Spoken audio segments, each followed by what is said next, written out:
کہا کہ فلاح پانا تمہاری ضرورت ہے، اور فلاح کیسے ہوگی؟ تزکیے سے حاصل ہوگی۔ اور تزکیہ کیا ہے؟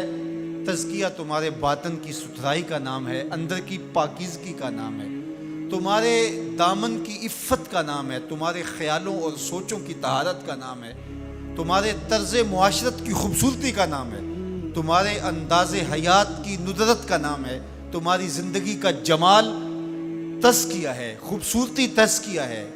اللہ کی حرام کردہ چیزوں سے بچنا، اس کی ممنوعات سے محفوظ رہنا، حتیٰ کہ مکروہات سے بھی، اور یہاں تک کہ ایسی سوچ سے بھی، ایسے خیال سے بھی، ایسے وسوسے سے بھی اپنے آپ کو بچانا، اس کو تزکیہ کہا جاتا ہے۔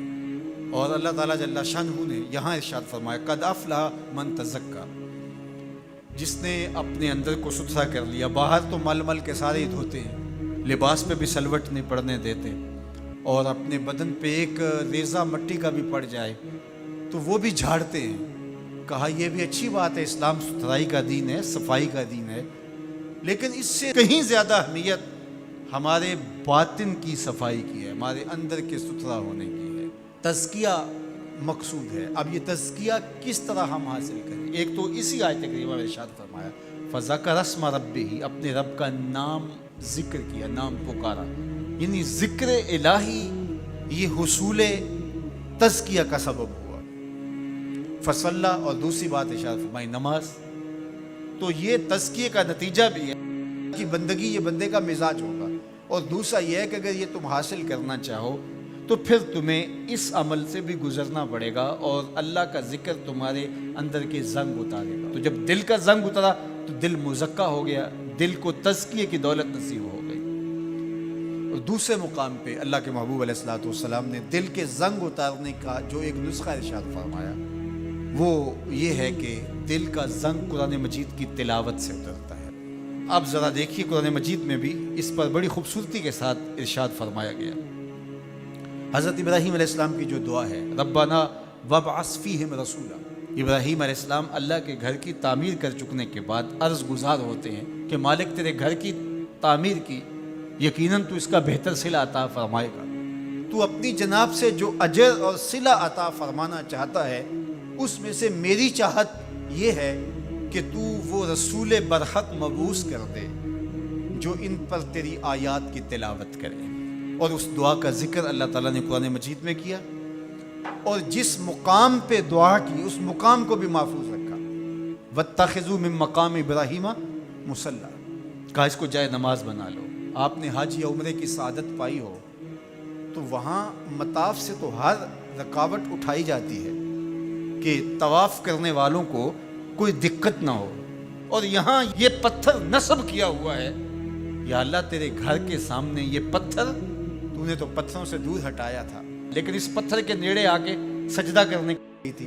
کہا محبت کی بولی جانتے ہو تو یار کا ڈیرا اچھا لگتا ہے، اتنی دیر تک تمہارا طواف ہی قبول نہیں جب تک یہاں ماتھا نہیں رگڑو گے جہاں میرے یار کے، میرے خلیل کے قدم لگے۔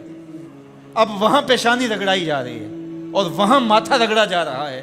کہا یہ مقام ابراہیم ہے، یہ عزت کا مقام ہے، اس پتھر کے نیڑے لایا جا رہا ہے۔ وہ بھی پتھر ہے، کالے رنگ کا پتھر ہے، لیکن اس کو چومنے کی تلقین کی، ادب سے چوما جا رہا ہے، عقیدت سے چھوا جا رہا ہے، پیار سے دیکھا جا رہا ہے۔ میں نے بوڑھے اشخاص کو بھی دیکھا کہ ہتھیلیوں پہ جان رکھ کے پتھر کو چومنے کے لیے بے چین ہے۔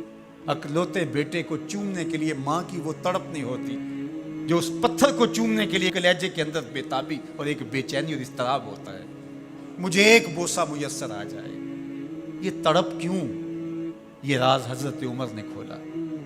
حجر اسود کو چوم رہے تھے اور چومنے سے پہلے بولے اے حجر اسود تجھے کبھی نہ چومتا اگر میرے حضور نے نہ چوما ہوتا۔ ہم نے قطرہ دیکھا نہ کبھی دریا پہ غور کیا، بس جہاں تیری جھلک نظر آئی وہی ڈوب گئے۔ تو یہ عقیدتوں کے رنگ ہیں، یہ محبتوں کے روپ ہیں، یہ الفتوں کا ایک عجیب جہان ہے جو ہم نے یہاں آباد دیکھا۔ تو یہ پتھر ہو کر کے بھی عزتوں کا ظرف قرار پایا، اور اس کو سینے کعبہ کے اندر نصب کر دیا گیا۔ کہا یہ نشان ہے، یہ شاعر اللہ میں سے، یہ جائے نماز بنا لو۔ یہ عزتوں کا ظرف قرار پایا۔ اس کو یہ عزت کیوں ملی؟ اس لیے کہ حضرت خلیل اللہ کے قدم لگے۔ اچھا کیا حضرت ابراہیم کے قدم ساری زندگی اسی پتھر پہ لگے یا کسی اور پتھر پہ بھی لگے؟ ظاہر ہے یہ سارا علاقہ ہی پتھریلا تھا، ان کے قدم تو جگہ جگہ لگے، لیکن کسی اور پتھر کو محفوظ نہیں کیا گیا، اس پتھر کو محفوظ کیوں کیا گیا؟ اس لیے کہ اس پتھر کی چھاتی پہ کھڑے ہو کے حضرت خلیل نے میرے رسول کے لیے دعا مانگی تھی، جہاں حضور کا ذکر ہوا وہ پتھر بھی نشان بن گیا اور موجود رہا۔